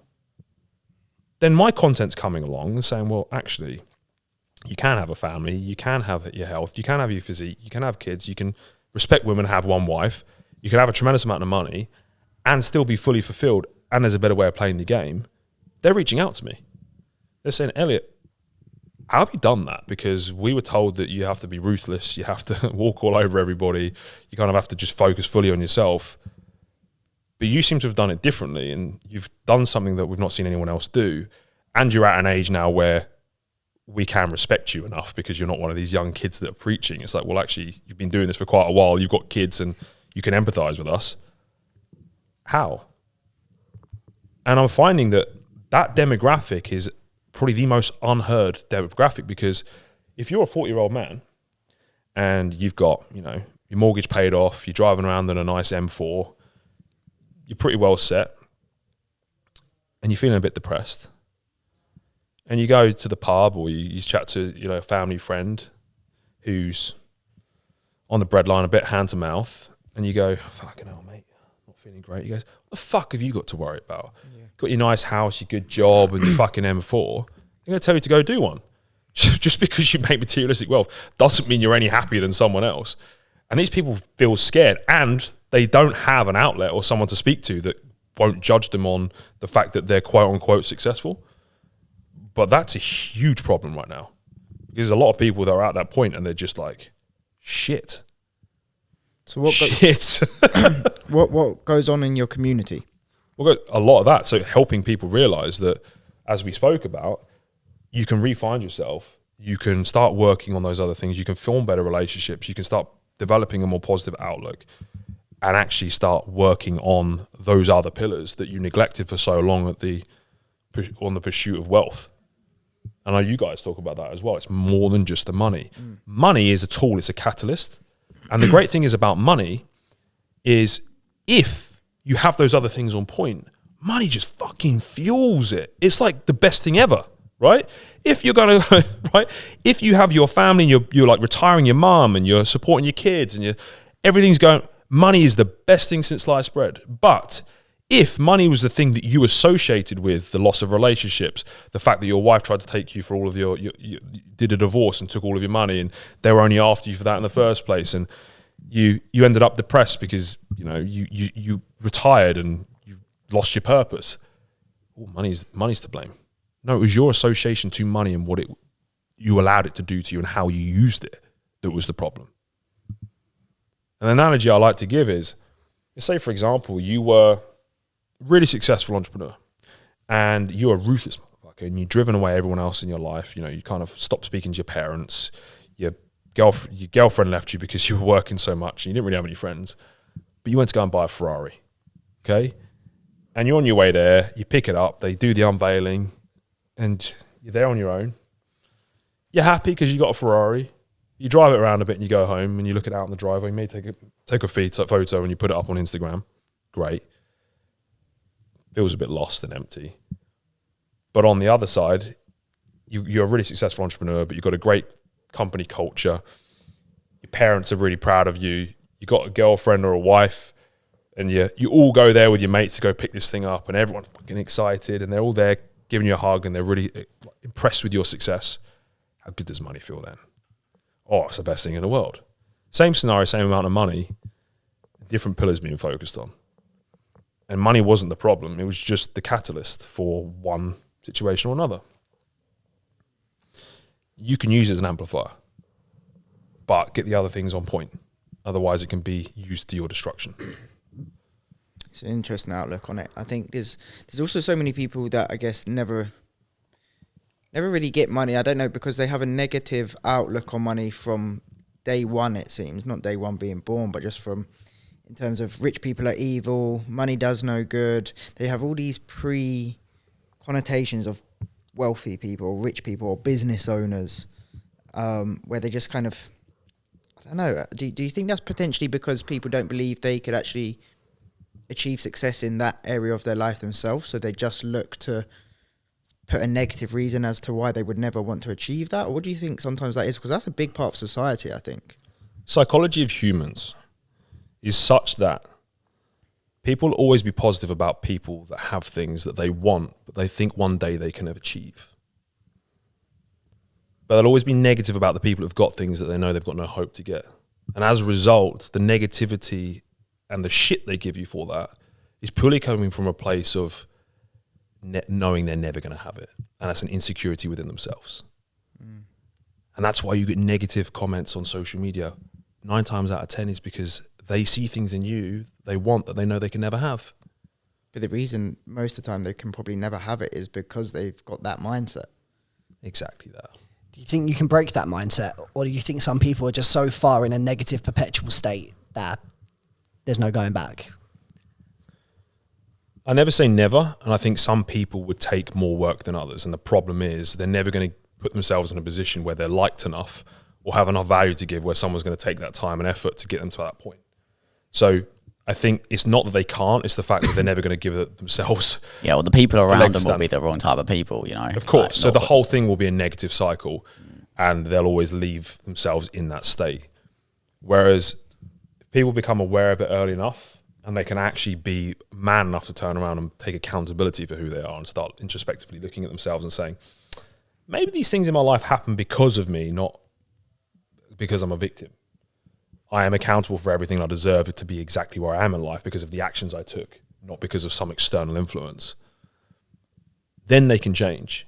But for them to realize that, are they going to get the help and they're going to get someone to give them a good shake? And the problem is they're an arsehole, so no one's ever going to give them that shake. That's the issue.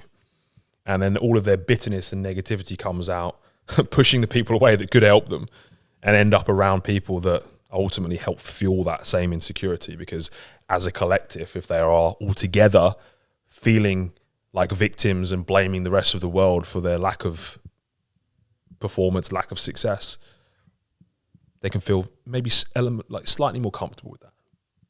So I guess we've just on the point of having positive people around you and people to set an example. You spoke just a moment ago before that point that you're mentoring people.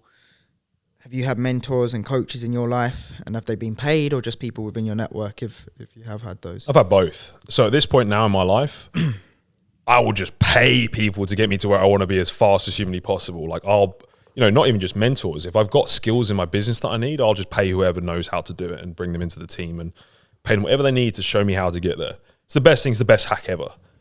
In my life, earlier on, I was the biggest egotistical, competitive narcissist on the planet, thinking I could do everything on my own. And it was to my absolute detriment. It was the thing that slowed me down more than anything, because I was that kid in class that didn't want to ask for help. I would just try and figure it out on my own. When everyone else was doing it together and getting the right result, I'm sitting there slaving away trying to figure it out for my own self-gratification that I managed to do it on my own. Ridiculous. It was not until later on in my life where I realized that actually all of these people that are successful ask for help, have mentors, get the shortcuts and the hacks to the destination. And actually, it's not something that should be belittled or you should feel negatively about. It should be something to be praised and actually encouraged. I think a big part of that as well is the school system, right? We're encouraged not to share results. We're encouraged not to work together to actually formulate opinions and build things. It's more of a one man for himself. Whereas I know that network's the most powerful thing ever. I have a very, very close circle network that I now have called the Green Room. I don't advertise it anywhere. It's an invite-only club. And it's for people that I deem to be high-value individuals, not just from a wealth perspective, but also as a person. And when you're in that, man, life is easier because everyone in there is just helping each other solve problems, and they've all got a tremendous amount to give. How many members are in the green? Harry, cut that bit. I need to stop vaping. I honestly think that's what's fucking my voice. How many members are in the green room? There's less than 20 at the moment. And is it like a free community, or do you pay a fee? No. Everyone pays, but it's not a money-making scheme. You're never going to get richer for 20 people. Mm-hmm. It's to establish the value that goes into it, and also we run events. Mm-hmm. And also, it pays for someone to organise events and make sure that there's a level of commitment to that person. Because people that people that get things for free don't tend to value them as much. It's true. For me, it's not my money maker, but it has to anchor value, and it also has to price people out. You can't afford to get in because it's extremely expensive. You're not getting in. And how much is it? It depends. It varies on the person as well. So it's okay. It depends on how long they're in and it's the same per person, but you're not paying anything less than 50K to get in. It's high caliber. Everyone in there, the money's not the object. Mm-hmm. It's making sure that the people in there are going to give them value, and they're also, protected as well, because I understand the power of networks now. I can have one conversation, one meeting with someone, and ultimately can change my entire trajectory and the rest of my life. Genuinely. It can be that profound when you start getting to that level of networking. You have to be in a vehicle that enables you to take you to that place. That takes time and effort. Like for a lot of people, the value wouldn't be there. But if you're someone that can meet one contact and that whole thing could change your business and your life forever, that's well worth it. Yeah. Have you got any examples that come from it? Examples Like that come stand out moments you think, oh, this is... For you or someone within the group? For me, okay, I'll use me as an example then. So because of that group and the people that are in it, I now have a big influence with the political side of Bulgaria. And I'm now becoming someone that's hopefully going to be the face of actually encouraging people to come back to Bulgaria. So Bulgaria has a massive problem in that there's more people outside of Bulgaria than in Bulgaria because the wage rate in Bulgaria is so low, so they leave the country. And obviously since I've been there, we haven't talked about it much in this podcast, but I've talked about a lot of other podcasts. Since I've been there and I've seen the positivity there and the opportunities using modern wealth creation techniques and spoken very highly about the country, my network that's now in my green room because of the people that I met while I've been in Bulgaria has elevated me to the highest levels of business and political parts of Bulgaria and has opened more doors than you can possibly even fathom. Things I can't talk about, but I'm now involved with networks and communities that would blow your mind. I mean, last time I was there, I sat down in 1 week, I met 5 different billionaires. I can't even tell you what that does in terms of maneuvering and when you have these conversations with people, even just from expanding my mindset, just making me think bigger and understanding how things work that I never could have possibly fathomed before. What would you say you've noticed the biggest difference between in mindset or action taking between billionaires and millionaires?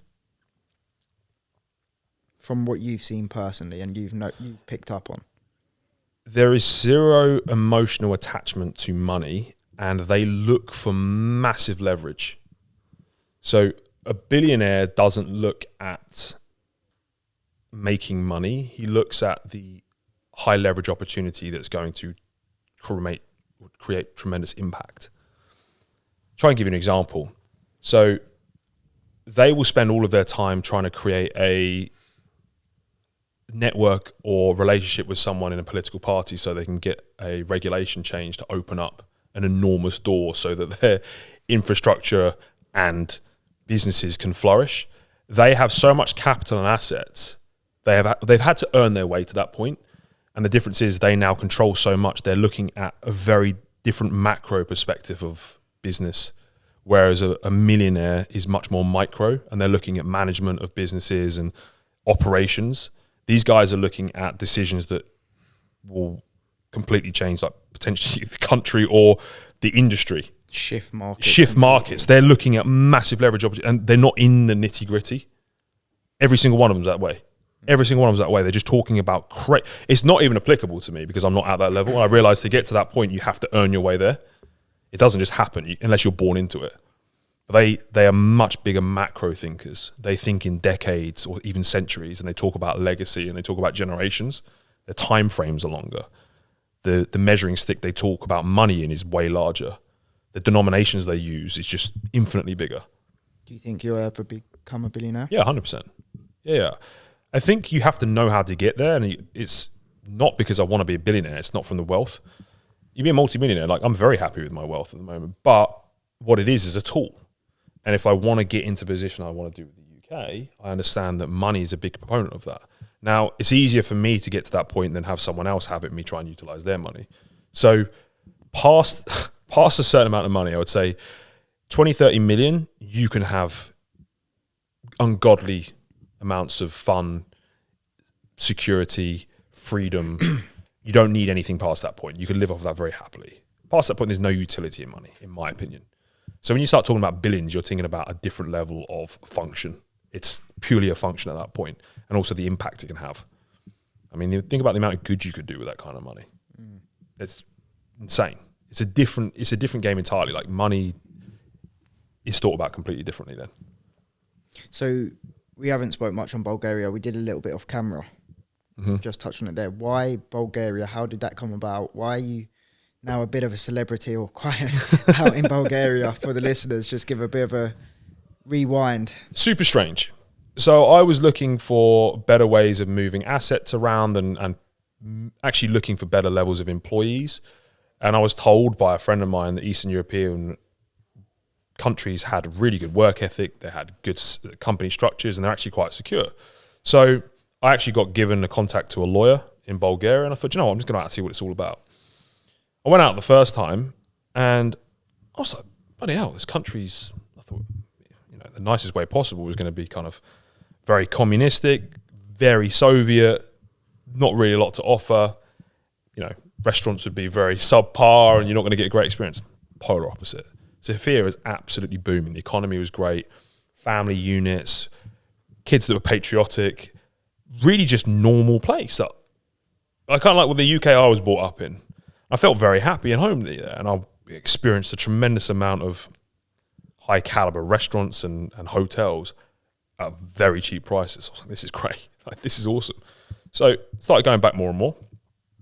And one of the first times I was there, I think it was the second or third time, a chap named Samar messaged me and said, look, I'm doing this podcast, Elliot. It's like, I've only just started it. Do you want to jump on it? Normally I'd say no, don't have the time. But I thought, do you know what? I don't know anyone here.